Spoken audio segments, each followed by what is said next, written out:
বর্ষাকাল মানেই শান্তির বৃষ্টি, কিন্তু ইন্টারনেট ব্যবহারকারীদের জন্য বর্ষাকাল একটি আতঙ্কের কারণ হয়ে থাকতে পারে। হঠাৎ এক মুহূর্তের বজ্রপাত আপনার প্রিয় রাউটার, অণু এমনকি আপনার পিসি বা ল্যাপটপকেও নষ্ট করে দিতে পারে। কিন্তু সঠিক নিয়ম জানলে এই ক্ষয়ক্ষতি এড়ানো সম্ভব। তো আজকের ভিডিওতে জানবো কিভাবে বজ্রপাতের হাত থেকে আপনার রাউটারকে 100% সুরক্ষিত রাখা যায়। তো আর কথা না বলে চলুন ভিডিওটা শুরু করি।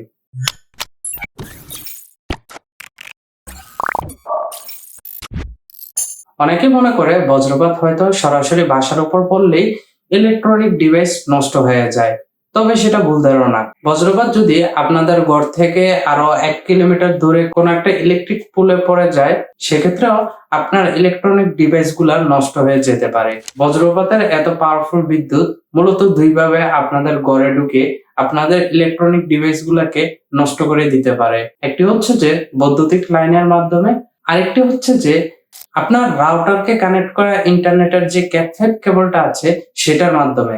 আপনাদের কানেকশন যদি এফটিটিসি হয়ে থাকে, মানে আপনাদের ইন্টারনেট কানেকশনটা বৈদ্যুতিক পুল থেকে আপনার রাউটার পর্যন্ত ক্যাট6 বা ক্যাট5 কেবলের মাধ্যমে কানেক্টেড থাকে, সেক্ষেত্রেও বৈদ্যুতিক পুলে যদি বজ্রপাত পড়ে, সেই বজ্রপাতের অতিরিক্ত বিদ্যুৎ প্রবেশ করে আপনাদের জাস্ট রাউটারটা না, রাউটার থেকে সকল ডিভাইস গুলাকে নষ্ট করে দিতে পারে।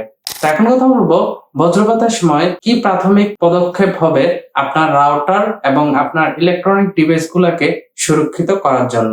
তো সবচেয়ে কার্যকরী এবং জিরো কস্ট সমাধান হচ্ছে যে ম্যানুয়াল প্রোটেকশন। যখন দেখবেন যে আকাশ ঘন কালো হয়ে আসছে, বিদ্যুৎ চমকাচ্ছে, তখন এই দুটি কাজ সবার আগে করুন। অনেকের একটা ভুল ধারণা, সেটা হচ্ছে যে শুধু সুইচ বন্ধ করে দিলেই বজ্রপাতের অতিরিক্ত বিদ্যুৎ আর আমার ডিভাইস গুলাকে নষ্ট করতে পারবে না। আপনি যদি সুইচ বন্ধ করে দেন, তারপরে যদি বজ্রপাত হয়, বজ্রপাতটি যদি আপনাদের আশেপাশে কোথাও ইলেকট্রিক পোলে পড়ে থাকে, সেক্ষেত্রে সে বজ্রপাতের এত অতিরিক্ত পরিমাণ বিদ্যুৎ সুইচ দিয়েও আপনাদের ডিভাইসে চলে যেতে পারে এবং আপনাদের প্লাগে থাকা যতগুলা ডিভাইস কানেক্ট আছে সবগুলা ডিভাইসই নষ্ট করে দিতে পারে। তো আপনি আপনার রাউটারটাকে সুরক্ষিত করার জন্য রাউটার এবং অণুর যে পাওয়ার অ্যাডাপ্টারটা আছে সেটা সম্পূর্ণ মাল্টিপ্লাগ থেকে খুলে ফেলুন। নাম্বার 2, ল্যান কেবল বিচ্ছিন্ন করে দেওয়া। তো ঢাকা শহরে এখনো অনেকের ঘরেই সেই এফটিটিসি কানেকশন চলছে। এফটিটিসি কানেকশনটা মূলত হচ্ছে যে আপনার বৈদ্যুতিক পুলের মধ্যেই একটি অণু এবং একটি সুইচ বসানো থাকে। সেই সুইচ থেকে মাল্টিপল রাউটার ক্যাট5 এর মাধ্যমে কানেক্টেড দিয়ে ইন্টারনেট সার্ভিস প্রোভাইডার ইন্টারনেট দিয়ে থাকে। তো যে ইলেকট্রিক পোলে আইএসপি সেই সুইচটাকে রেখেছে, সেই ইলেকট্রিক পোলে যদি ডাইরেক্ট এসে বজ্রপাত হয়, সেক্ষেত্রে আপনি যদি এটা মনে করেন যে মাল্টিপ্লাগ থেকে পাওয়ার অ্যাডাপ্টারটা আমি খুলে ফেলেছি তাতে আমার রাউটার সুরক্ষিত, সেটা ভুল ধারণা। কারণ সেই ক্যাট5 বা ক্যাট6 কেবলের মাধ্যমে আইএসপি যেটা সুইচ দিয়ে আপনাদের কানেক্ট করেছে, সেটার মাধ্যমে অতিরিক্ত বিদ্যুৎ চলে এসে আপনার রাউটারটিকে নষ্ট করে দিতে পারে। সেক্ষেত্রে করণীয় হচ্ছে যে যখন আকাশ মেঘলা হয়ে আসবে, বজ্রপাত শুরু হবে, তখনই সাথে সাথে আপনার রাউটারের ওয়ান পোর্টে কানেক্ট থাকা যে ল্যান কেবলটা সেটা ডিসকানেক্ট করে দিবেন। তো যখন বজ্রপাত হওয়া শুরু করবে, তখন সে প্রাথমিক সুরক্ষাগুলা যেগুলা একটু আগে বলেছিলাম, সেগুলা করার জন্য আপনি হয়তো বা বাসায় নাও থাকতে পারেন। সেক্ষেত্রে আপনার কিছু অ্যাডভান্স ডিভাইসের মাধ্যমে সেই রাউটার এবং ইলেকট্রনিক ডিভাইস গুলাকে সুরক্ষা দিতে পারেন। Number 1, search protector multiplug. তো আপনি যদি আপনার ঘরের এত দামি দামি ডিভাইস গুলাকে কানেক্ট করার জন্য একটি সিম্পল সাধারণ মানের মাল্টিপ্লাগ ব্যবহার করে থাকেন, সেক্ষেত্রে বজ্রপাত না, সামান্য নরমাল বাসার যে বৈদ্যুতিক আপডাউন আছে সেটাতেও আপনার ডিভাইস গুলা নষ্ট হয়ে যেতে পারে। সেক্ষেত্রে আপনি যদি আপনার ডিভাইস গুলাকে বজ্রপাত এবং আপনার ঘরের যে ভোল্টেজ আপডাউন হয় সেগুলা থেকে রক্ষা করতে চান, তার জন্য অবশ্যই বুদ্ধিমানের কাজ হবে যে একটি ভালো মানের সার্চ প্রোটেক্টর মাল্টিপ্লাগ ব্যবহার করা। তো আপনি যদি একটি ভালো মানের সার্চ প্রোটেক্টর মাল্টিপ্লাগ ব্যবহার করেন, সেক্ষেত্রে হবে কি, যখন বজ্রপাত হবে বা ভোল্টেজ যদি স্বাভাবিক চেয়ে অতিরিক্ত বেড়ে যায়, সেক্ষেত্রে সে মাল্টিপ্লাগ অটোমেটিকলি বিদ্যুৎ ডিসকানেক্ট করে দিবে, কারণ সে মাল্টিপ্লাগ গুলোর ভিতরে এক ধরনের ওভার কারেন্ট প্রোটেক্টর থাকে। সেক্ষেত্রে অবশ্যই আপনি একটি ভালো মানের সার্জ প্রোটেক্টর মাল্টিপ্লাগ ব্যবহার করুন। Number 2, RJ45 lighting resistor.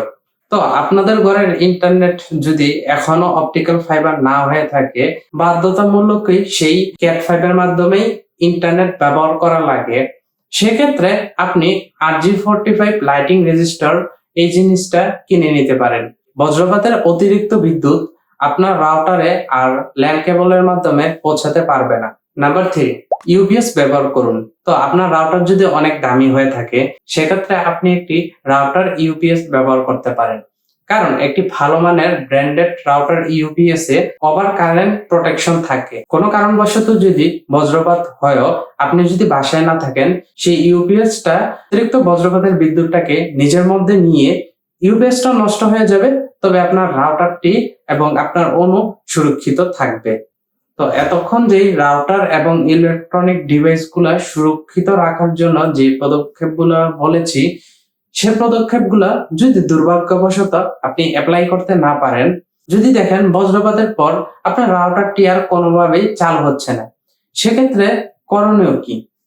তো সেক্ষেত্রে করণীয় হচ্ছে যে আপনি সর্বপ্রথম আগের যেই পাওয়ার অ্যাডাপ্টারটা আছে সেটাকে ফেলে দিয়ে আরেকটি নতুন পাওয়ার অ্যাডাপ্টার দিয়ে রাউটারটাকে টেস্ট করবেন অন্য কোনো বোর্ডে। অনেক সময় বজ্রপাতের কারণে জাস্ট সেই পাওয়ার অ্যাডাপ্টারটাই নষ্ট হয়ে যায়। বাজারে একটি ভালো মানের পাওয়ার অ্যাডাপ্টার 100 থেকে 150 টাকার মধ্যে পাওয়া যায়। একটি ভালো মানের পাওয়ার অ্যাডাপ্টার দিয়ে আপনি আবার রাউটারটাকে চালাতে পারবেন। যদি আপনি পাওয়ার অ্যাডাপ্টার চেঞ্জ করেও দেখেন যে রাউটারটি কোনোভাবেই চালু হচ্ছে না, সেক্ষেত্রে আপনার ঘাবড়ানোর প্রয়োজন নেই, কারণ এখনকার যে আধুনিক রাউটার গুলো আছে সেগুলোর মধ্যে ওভার সার্জ প্রোটেকশন, মানে বজ্রপাতের বিদ্যুৎ থেকে প্রোটেকশন করার জন্য এক ধরনের সার্কিট থাকে। তো বজ্রপাতের সময় জাস্ট সেই সার্কিটের রেজিস্টার গুলা পুড়ে যায়। আপনি যদি একটি অভিজ্ঞ টেকনিশিয়ানের কাছে সেই রাউটারটি দেন, সেই টেকনিশিয়ান একদম সহজেই সেই রেজিস্টার গুলা চেঞ্জ করে আপনার রাউটারটিকে আবার সচল করে দিতে পারবে। আর হ্যাঁ, আরেকটা জিনিস মনে রাখবেন, বজ্রপাতের সময় রাউটারের সাথে যে পাওয়ার অ্যাডাপ্টারটা ছিল সেই পাওয়ার অ্যাডাপ্টারটা দিয়ে একদমই রাউটারটাকে চালু করার চেষ্টা করবেন না। সেক্ষেত্রে হবে কি, আপনার রাউটারটা পার্মানেন্টলি নষ্ট হয়ে যাওয়ার সম্ভাবনা থাকে। তো এভাবেই আপনার ঘরে থাকা সকল স্মার্ট ডিভাইস বলেন বা আপনার ল্যাপটপ বলেন, কম্পিউটার বলেন বা আপনার ঘরের থাকা রাউটারটি বলেন না কেন, সেগুলোকে আমার বলা পদক্ষেপগুলো ফলো করলে আপনি সুরক্ষিত রাখতে পারবেন। তো আজকের ভিডিওটা আশা করি আপনাদের কাছে অনেকটাই ভালো লেগেছে। তো এই ভিডিওটা আপনি আপনাদের ফ্রেন্ড এবং ফ্যামিলি মেম্বারদের কাছে শেয়ার করে দিতে পারেন, কারণ আপনার সেই শেয়ারটা হয়তো বা তাদের জন্য অনেকটাই উপকারে আসতে পারে। আর হ্যাঁ, ভিডিওতে লাইক আর কমেন্ট করতে ভুলে যাবেন না, কারণ আপনাদের দেওয়া একটি লাইক এবং কমেন্ট আমার জন্য অনেকটাই মোটিভেশনের কাজ করে। তো আজকের জন্য এটুকুই, দেখা হবে নতুন কোনো ভিডিওতে। আল্লাহ হাফেজ।